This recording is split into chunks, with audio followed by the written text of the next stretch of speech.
Pocket Money Podcast.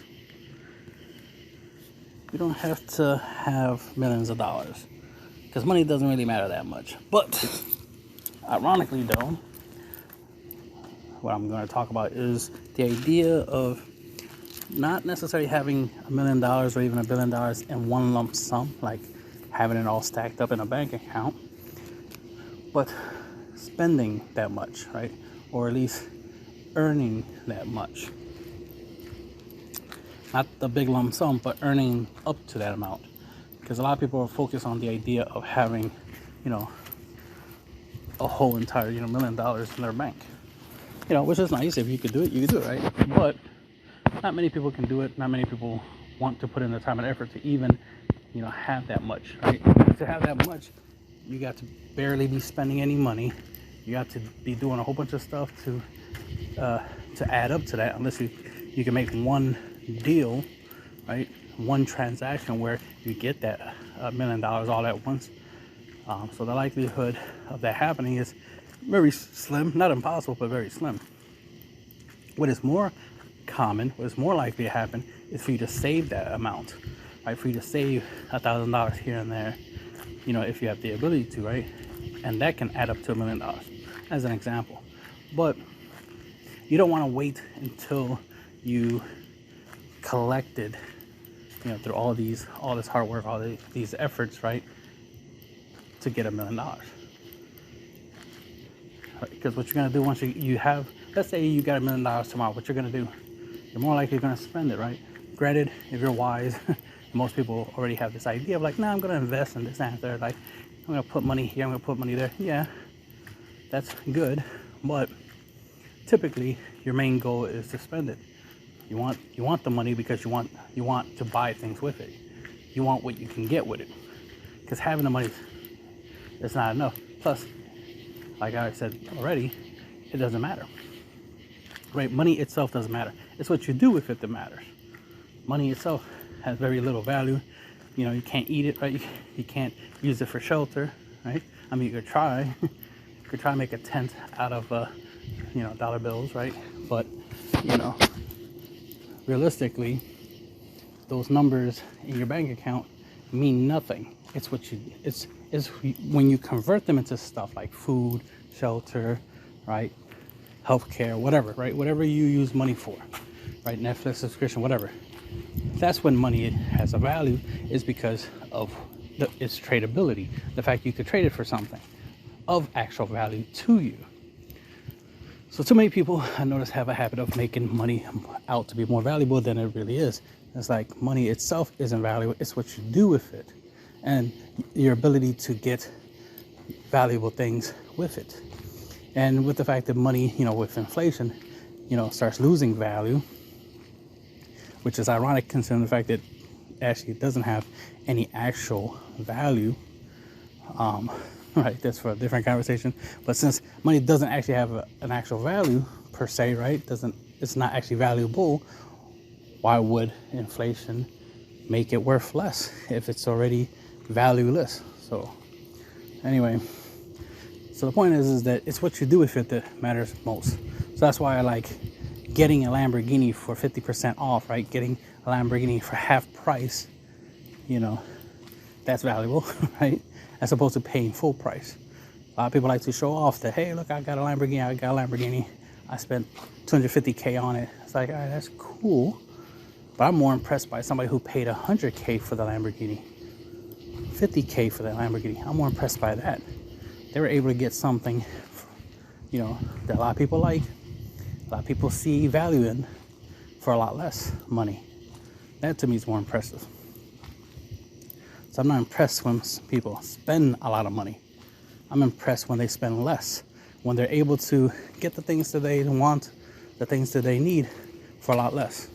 Even I used to look, back in the day, I used to look at like old ladies, using coupons and this and that and get a whole bunch of food for very little money. Like they'll pull out $20 and bang, they got like $200 worth of groceries and all they had was a whole bunch of coupons and a $20 bill. I'm like, that's impressive. Now, some people will look at that and be like, oh, that is so cheap, so lame, or some nonsense like that. If you're broke, just say so, right? That's the kind of shit kids nowadays will say. But to me, that was impressive. You know, I'm impressed by that. I'm like, that is pretty cool. Especially when you were a kid. Stuff like that definitely look impressive. Because it's like, oh shit, all that for that little. The fact that you can get more for less, that's impressive. Getting more for less is always impressive. Getting less for more, that's not impressive. That's the opposite. That's some sucker shit, right? That's like, oh, you got tricked. You paid more for something than the next person, right? Because somebody was able to get it for less. No one wants to pay more for less, logically anyway. But ironically, in this day and age, people would pay more for less. Somebody would pay $250,000, right, for a Lamborghini, and that's the only thing they really got of quote unquote value, right? Because everything else they own, they probably got it at the dollar store or something, or at Kmart or something like that. You know, hypothetical. But more likely, some people are literally, they shop at the dollar store a lot. So when it comes to like the stuff they need, they spend less on, but the stuff they want, they spend the most on. But the stuff that they want tends to be less anyway, right? Less as in less important, right? Less valuable. To them it's important, but the rest of the world is like, oh, you spend $250K on a Lamborghini, but you eat from the dollar store. Everything you consume, what you wear, comes from the thrift store. It's like you got a big, expensive car, but the way you live your life is as if you barely have any money. Well, we know why. Because you put $250K into a car, right? And for what? To show it off? To make you feel special? To make you feel important because other people be like, oh my God, you're so cool for having a Lamborghini. And that matters to you more than a good lifestyle? Because it doesn't sound good for you to be eating at the dollar store. There's a whole possibility that the stuff you're eating is full of chemicals, fillers. It's not real food. So it's mass-produced stuff. So you're pretty much putting junk literally into your body just so you can have a Lamborghini. That doesn't sound like a good trade or a good lifestyle to me. But hey, to each their own, right? But anyway, back to the idea. There's like, you want to make sure that when you have money, that you get the most out of it. You make the most out of it. That you hold on to it as long as possible to put it to work, right? To make it useful, to make it equal a sustainable life. Because think about it, you're going to be living for a long time, so you want, your life to, you want to always have a roof over your head, food in your stomach, right? Clothes on your back, right? Transportation. You always want to make sure you always have what you need. And that should be top priority. What you should want the most is what you need, not the other way around. You shouldn't feel like you need what you want. I want a Lamborghini, so I need it in my life. No, you don't. You don't need it. You want it, but you don't need it. So don't turn your wants into needs. Vice versa. Your needs into wants, right? Always prioritize taking care of business first, then fun. It's always business, then fun. It's not the other way around. Some people try to do fun first, then business, or they try to make business fun, like they try to mix it, and it doesn't work out too well. Business, then fun tends to work out better. So take care of business, right? Take care of your needs, take care of your bills, right? Take care of your responsibilities. Then, with whatever's left over, then have your fun. But back to taking care of business, right? So you want to make sure that you invest your money into things that will make more, right? More money, or at least itself will become more valuable. Like somebody will value it. Because if money loses value, right? And it's like the world's like, you know what? Bitcoin and Dogecoin, that's the new currency. All the old money doesn't matter. It's all about crypto now. So crypto is money. And because it's money, in order to buy and sell anything, you need crypto. So then now all that money that you had, or probably still have, is worthless because it's been replaced and you probably can't even transfer it. You can't like, oh, let me convert all my US dollars into crypto, because at that point in time, you know, it could be like, oh no, we don't do that. We're not converting US dollars into crypto because US dollars have no value. So there's no transfer. You can't transfer nothing into something, right? So since money is worthless, it doesn't transfer. So just imagine that. Like, that could happen. That could literally happen where the world's like, yeah, crypto has value, money doesn't, so money is valueless. That means anybody who has billions and billions of dollars, right, have money in a non-cryptocurrency automatically becomes worthless. It becomes non-existent. So then everybody who does have crypto, they're the ones who still got money, right? They still have the ability to buy and do things. And that could happen. That could literally be the master plan, right? If you pay attention to the world and see the possibility that the world is shifting more to a, you know, digital world, less of a physical world, it's more about online, less about offline, that living a awesome life online is better than in real life, which is trippy if you think about it. You have all these people on the internet looking like they're living lavish lifestyles, but in reality, they're in a studio apartment that's the size of a closet or some bullshit, or the size of a bathroom or something like that. It's like, damn, what? People living in bathrooms, but living this lavish lifestyle because most of their life, most of their wealth, and as well as most of their items, like most of their materialistic things, are now digitized. So they have digital assets, right? Digital property, less of physical property. So, yeah, I could just imagine. I mean, that'd be crazy just to think of a world where your online life looks better than your real life. And we already see examples of that right now. I've even seen it in real life. People who I know personally who not doing so well in life, and it's because they make bad decisions in their lives, but on the internet they try to present themselves off to have a much better life. They're literally grabbing other people's stuff, taking pictures with other people's stuff to make it look like they own that stuff when they actually don't. You know what I mean? You know, I've seen people borrow their friends, you know, stuff like, hey, look, can I take a picture with your car? And then try to, you know, post it on the internet and try to pass it off as if it's their car. And if anyone asks them about the car, they'll act like it is their car. You know, until somebody calls them out on it, they're just gonna fake the funk because they expect no one on the internet to know the truth. So of course they're going to take advantage of lying, which is unfortunate, right? So there's that. But anyway, that's a futuristic outlook. We want to focus on the here and now. We'll worry about the future once it comes, right? But for the here and now, you definitely want to make sure that you have what you need.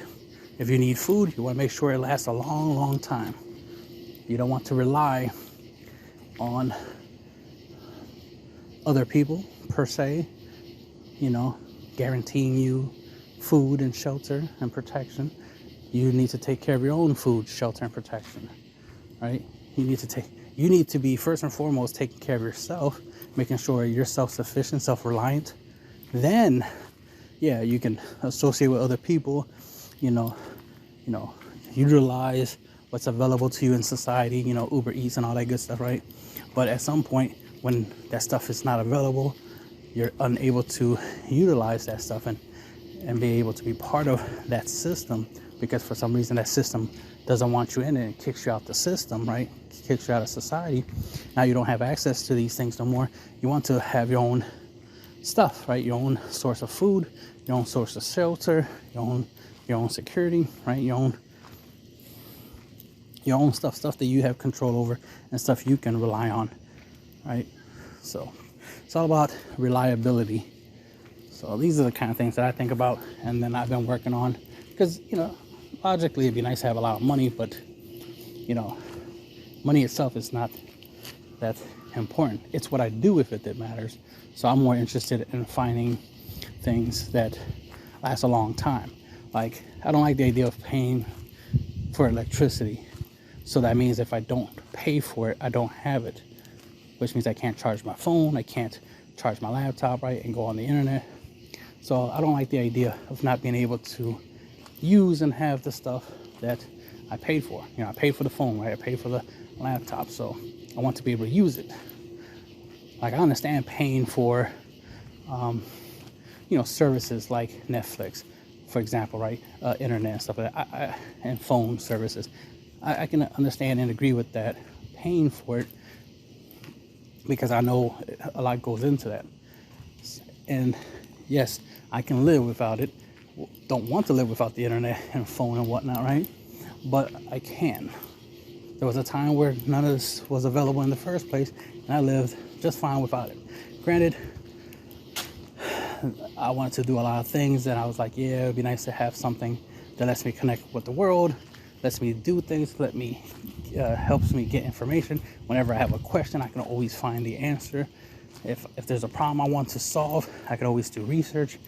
You know, instead of going to a library trying to get information to solve a problem, I can just solve it with something in my pocket. And now I have access to all that stuff. So of course, I'm going to use it.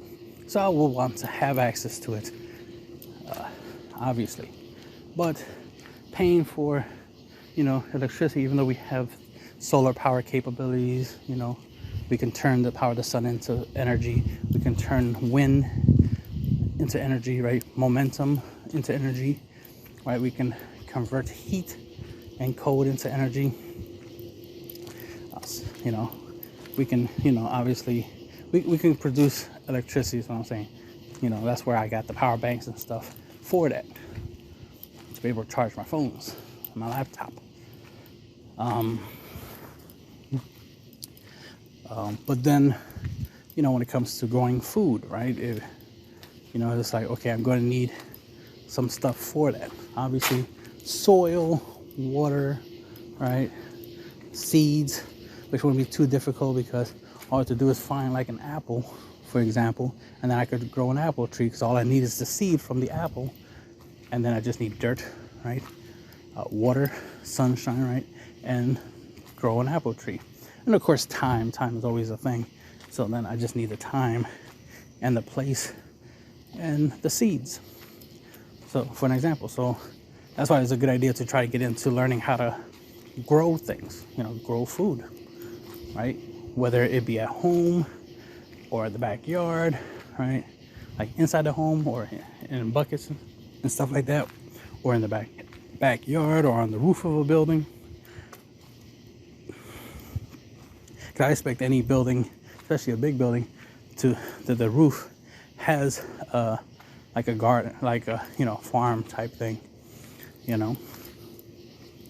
I expect there to be farms in the cities, in these big high-rise buildings, because it wouldn't be that hard to take one floor out of a building and turn that into a farm. I mean, you could take the basement area of a building and turn it into a farm, right? An indoor farm, and produce a lot of food, which can at least feed the people in the building, right?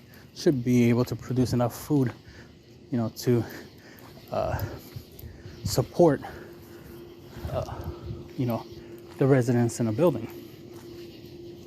Just like if you have a farm in your basement, should be enough food in there to feed, the people in the house.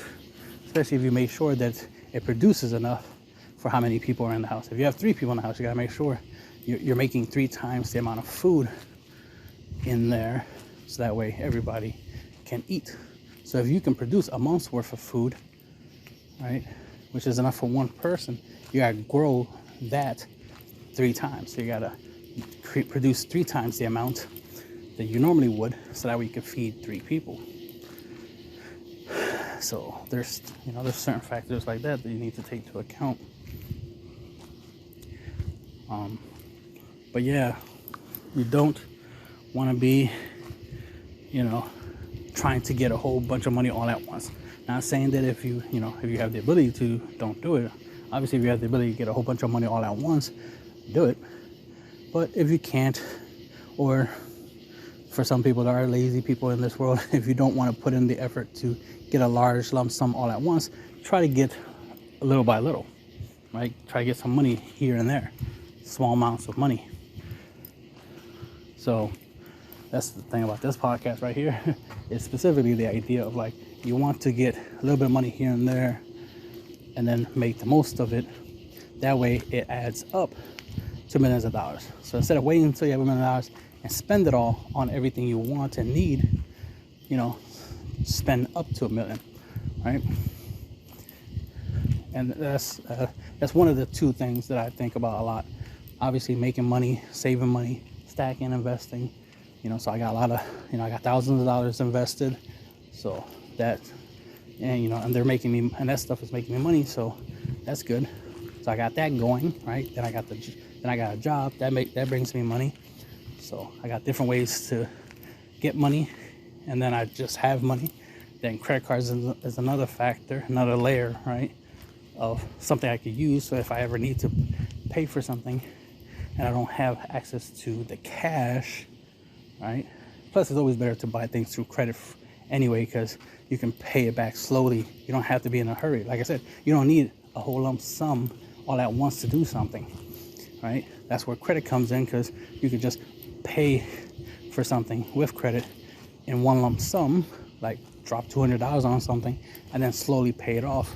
Pay $20 for 10 months, right? As an example, you know, put in $20 into the credit card, you know, every month for 10 months, and within a year, right, within 10 months, you'll pay it off instead of trying to pay it off all at once or something.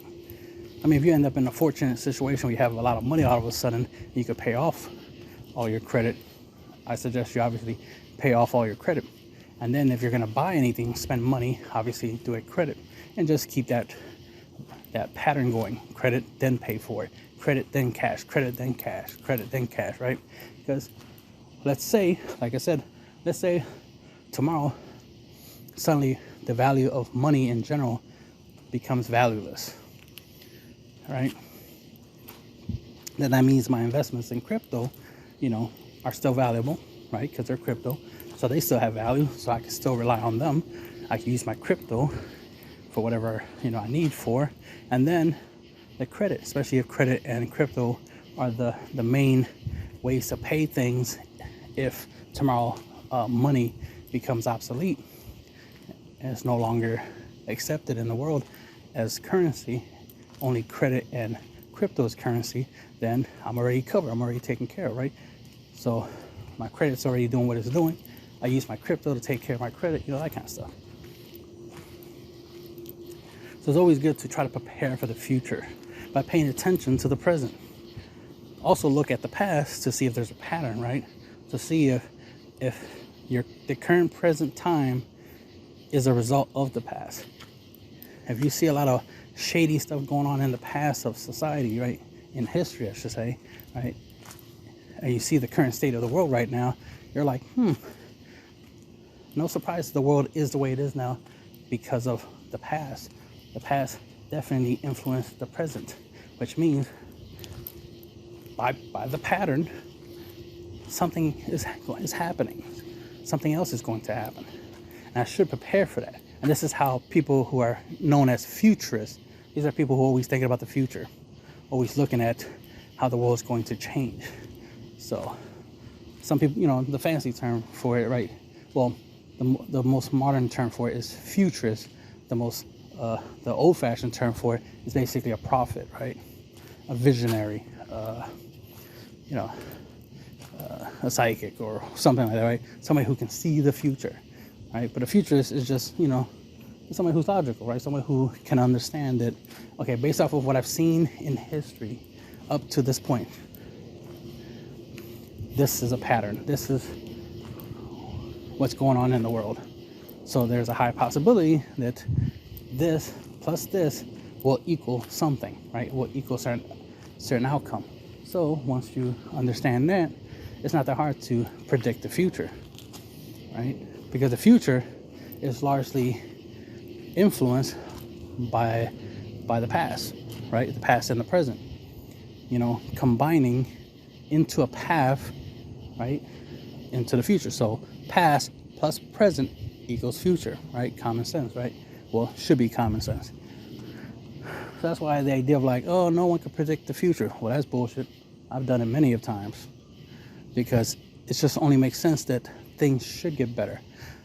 The solutions to every problem, the solutions to current problems is the future, right? So whatever problems you have right now can be solved in the future, right? The solution to your problems right now is literally in the future. There was a time 10, 20 years ago where I was thinking like, oh man, life is hard, blah, blah, blah. Man, I wish, things could be easier. I wish I can have access to information, blah, blah, blah. Stuff like that. It'd be easier for me to, learn things. I wish I had a way I can easily learn things, at my own leisure, right? Just learn whenever I feel like, instead of having to go to a library or having to go to school or having to ask old people, questions like, how does this work? How does that work? Like when I was young, I always thought about like, man, it'd be cool to meet a millionaire and ask them how they became a millionaire. I want to learn, right? I want to know what they know. They should know. They're a millionaire, so they should know how to become one. So they should be able to tell me, right?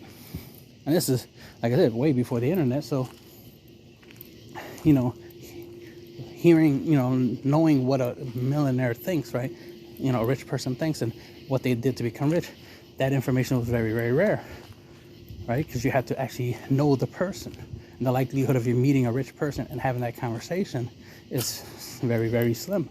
But now with the internet, you literally have rich people on the internet just bragging about they're rich and how they got there. Cool, it makes my life easier. I just watch these videos, right? I just watch these rich people talk about how they got rich and then learn from that, right? Get the information and knowledge. It's like, wait, that's what you did? Wait, all you did was invest into one specific stock just because it was like brand new or something. Like, this is a hypothetical, right? It's like, that's it? That's all you did to become rich? So it was nothing else? No hard work, no trials and tribulations, no epiphany, you didn't solve a problem. No, you just invested some money that you had, which sometimes the story is somebody gave them the money, or a whole bunch of people gave them the money, and then they invested into something, and then bang, they made a lot of money from it. It's like, well, good for you. One, having people to give you money, and two, having the opportunity to put that money into something that made you a lot of money, and then that's it. But it just shows that becoming rich, getting access to a lot of money, it's not the concept of it. Like, the ideas are not difficult. It's not rocket science to become rich. It just, you gotta want. Well, first you gotta want to be rich for you to even think about, well, what do you need to do to become rich, right? To even think about, oh, let me watch videos on rich people and how they got rich, so I can learn from them and understand why they got rich, how they got rich. What can I do to become rich, right? Those are the types of questions you ask yourself once you decide you want to be rich. Most people just say they want to be rich, but they don't decide that they want to be rich. There's a difference, right? Lots of people want to be, but the ones who say they want to be rich, they just want to be rich by luck. They just want one day to wake up and suddenly be rich, right? The people who decide they want to be rich, or they're going to be rich, right? That's different. Deciding you want to be rich is different than just wanting to be rich. So that's the thing, deciding you want, as opposed to just wanting it. You decide. So once you decide, that means you make a conscious decision to be like, well, that's what I want, and I need to make it happen. It's not going to happen just because I want it. It's only going to happen because I'm going to put in effort to make it happen.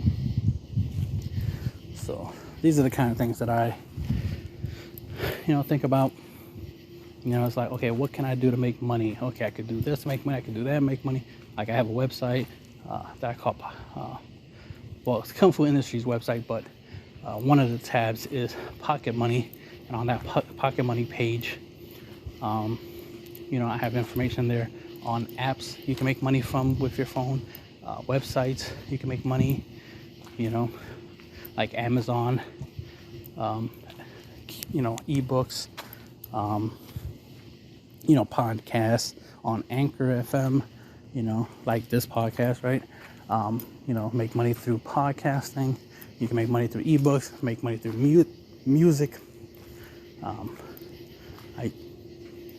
I use Root Note to distribute my music. So, it's all about like, what do I like to do? What do I want to do that I can use to make money, and then do it. And anything that I need to learn, if I want to learn a certain skill, then learn it, right? There's tons of videos on YouTube where you can learn how to do something. You can learn how to make 3D models and then sell the 3D models. You can offer the service. You can tell people like, hey, I can make you a 3D model, just pay me, and people will do it. There's a thing called VTubers, virtual tubers, right? YouTubers, right? So basically, it's people who uses 3D models of, anime style characters of whatever they choose. And it's usually custom made. And then they use a program to make the character move and to make the character talk. And they do a voiceover with a microphone, obviously, right? And they make the character, do stuff. And they record videos of the character doing stuff and saying stuff. So you can literally be the one who makes the character model for them. Or you could do it yourself. You can make, your own VTuber avatar and make your own videos, as that avatar, right? People don't have to see who you really are. They just need to see that character you created, right? You can make video games, or just make 3D models of characters for video games, right? So you can make stuff like that, right? You can make 3D models and use it for animations, right? To make videos and movies, right? Stuff like that. So infinite possibilities. That's the thing. It's like, some people don't think that one skill can translate to like 100 or 1,000 different opportunities, but you'd be surprised, because my sister, she learned a lot of skills. She's really good at photoshopping. She's really good, anything graphic or computer related, and she's good at 3D modeling. So she's very artistic, right? So she's very creative in an artistic way, especially digitally. And it's like, okay, you have those talents, but you don't really use them. So that tends to annoy me, because it's like, you could make a lot of money and live a much better life than you're currently living if you put a price tag on it, right? If you offer to provide people service and get paid. The other thing I noticed is her laziness, because even when she did have a couple opportunities to make money off of doing stuff for somebody, she procrastinated a lot. And it's like, that's not good work ethics, because it's ironic, whenever she wants to do something for herself, she's quick with it. She puts it together and spends a lot of her time doing the things she wants.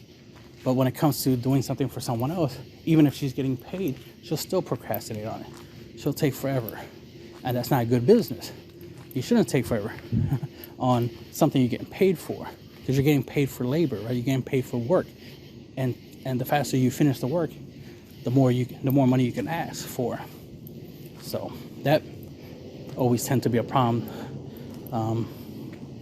that I always see with her, is when she does that, when she's like procrastinating. Because I always wanted to do like some business. Like, she has the talent, and it's like, I would gladly pay her. I would love to. There's so many things I would love to do that her talent would be useful. And it's the fact that, she's family, right? So it's like, I can always hit you up. I know we literally live in the same neighborhood, so I feel like I can always visit her, right? Like, we're neighbors and stuff. Like, I could always visit her and hang out and stuff, and work with her on whatever, projects we want to work on. And this is something, and a lot of stuff I want to do is stuff that, it can be done from home. So it's like, she never has to leave her house to do these things. She could be at home, doing these things and, living her life. But it's just ironic. Sorry. It's ironic then there's these easy opportunities and she doesn't want to take advantage of it. So now I gotta find somebody else that I don't know personally, right? Total stranger, and then pay them and then hope to trust that, you know, that they're trustworthy, right? When I rather trust family. But that's just the way the world, is. I can't make people do what they don't want to do, unfortunately, right? So there's that. But, hopefully in the next couple of years, maybe that'll change. She'll be more interested in doing stuff. And it's like, all right, good. Because now we can do things, put our ideas together, make some stuff happen. But it's just always just the annoying thing. I noticed that a lot of times in life, most people don't want to help you with something until you're already at a point where you don't really need their help, and suddenly they want to help you, right? Like when you needed to start a business, they didn't want to help you when you didn't have a business up and running yet. But as soon as you got a business up and running, you're making some money, suddenly now they'll be like, hey, do you by any chance need help with this, that, and the third? It's like, oh, now when I'm already doing a lot of stuff, I already have the stuff, already. Now you want to offer help. See how bullshit that is? Like you could have helped me. You could have helped me since day one, since the beginning. But you want to wait until like I don't need you no more to now suddenly offer your help. Like think about how bullshit that is. But unfortunately, that's the nature of the world. I mean, that's from my experience anyway. Where when I need help, most people don't want to help. But when I don't need help, that's when they want to help.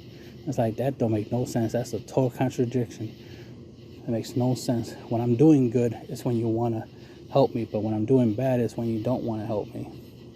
But that's when I need the help. When I'm doing bad is when I actually need the help. So, I don't know where people get that weird mindset of like only willing to help somebody that don't really need the help, right? It's like somebody who has money and can afford to buy something, but you're like, hey, no, don't pay for it. Here, for free. Like, why are you giving somebody something for free that can afford it, but if somebody who doesn't have money access for something for free, you're like, nah, you can't have nothing for free. And then literally say the words, oh, nothing in life is free. You want this, you have to pay for it. But as soon as the person walks away, somebody else comes in and they're rich, you're like, oh, hey, would you like a free donut? No problem. It's on me. Here, free donut. Like, what? Or like free anything. Like, here, free something. Like, what kind of bullshit is that? Why do you give this person who could afford it something for free, but don't want to give it to the person who can't afford it? No, that don't make sense, right? So that's the backwardsness of this current world we live in.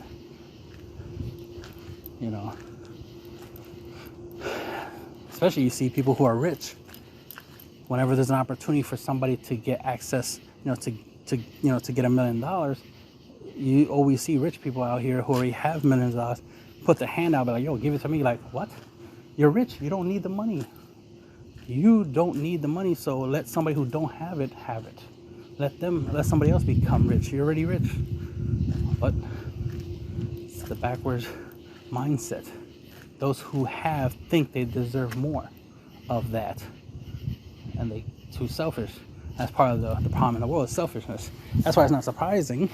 I hate it, but it's not surprising that there are people in the world that when you need help, they don't want to help you because they're selfish.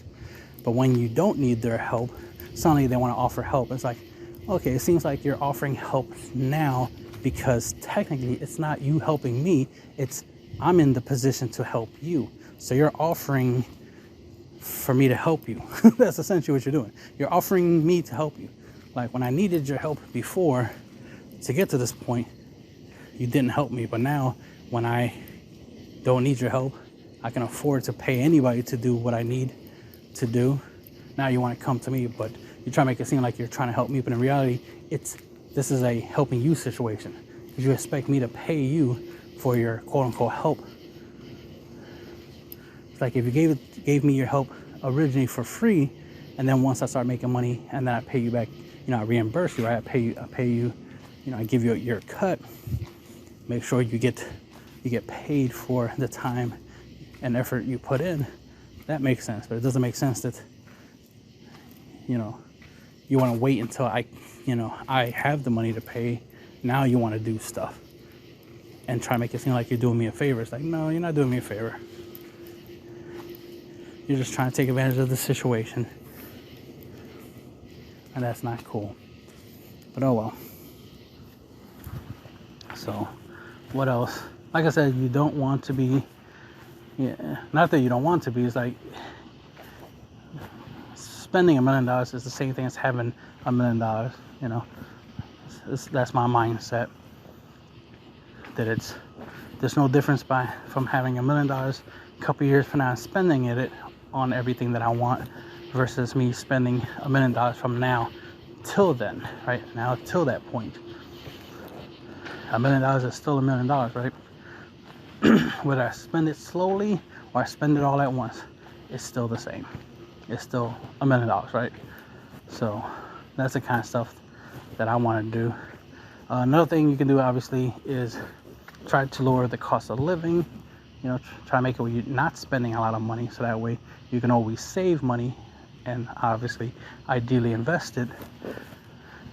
That way, eventually it adds up to a lot of money, or at least adds up to a good amount that you could use to invest in crypto, right? And then if crypto becomes, more valuable than money, right? Then regular currency, then hey, you're ahead of the game. So I definitely recommend investing in crypto. Not saying put all your money into crypto, but but at least try to put, let me see, I don't know, 10-20% of the money you're saving into crypto, and then the remaining.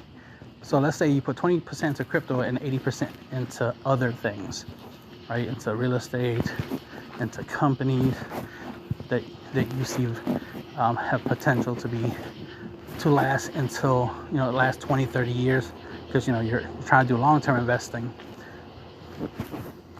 You don't want to invest into companies that might die out. Like Netflix is cool, but they're starting to get a lot of competitors. A lot of people are currently leaving Netflix. So I have a little bit of money in Netflix, not a lot, just a little bit, just to be in. But I do see it being, I do see it not lasting for too long, because something else is going to come out. There's going to be stuff that's going to be more popular.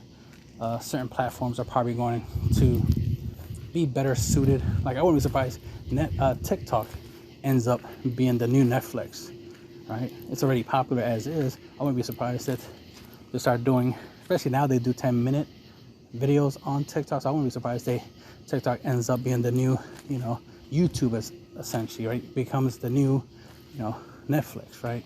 So you can get a whole bunch of awesome stuff on TikTok, right? A lot of information and whatnot. We'll see. I mean, as strict as a lot of the bullshit rules are on TikTok, where, people's accounts end up getting banned, even though what they're providing is useful information. But, censorship is what I'm trying to say. So that tends to create a problem. And there shouldn't be censorship when it comes to, sharing knowledge and information. That's always a problem. Preventing people from getting the information they want. It should be about making it easier for people to get the information they want, not harder. I understand you don't want people to, have easy access to creating bombs and stuff like that. I get it, but knowledge is, people should have access to knowledge.